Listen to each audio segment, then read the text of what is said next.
Wado Akobecha mevotuta na ise oyono mashone edenu nena miari yonwa awe ila wilamle woro lejichule jiri ole soswo cow inama yele imenu pig esi goat ewe he goat okri sheep ogode ram egbo hen ohaye chick omoho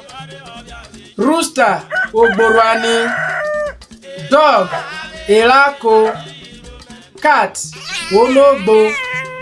horse iyesi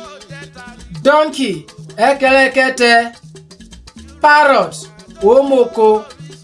rabbit afioto bee onyo duck ikpupu yeke duckling omi ikpupu yeke kite oso pigeon inekuku ox erwe eti na mne kwenu na yoto adio wowe eodel abiefa wagono ne afotoloyi biburobu agbewie ye asalato adatuta ese comment section na ode butasare kike we uge ofaine le mi wo foto le wo kubu wagwo eda washine nume wane maroki youtube we je ogwa oke le urobu ye mo ya bi te wa kono da bi ni wa de wa ya bi joju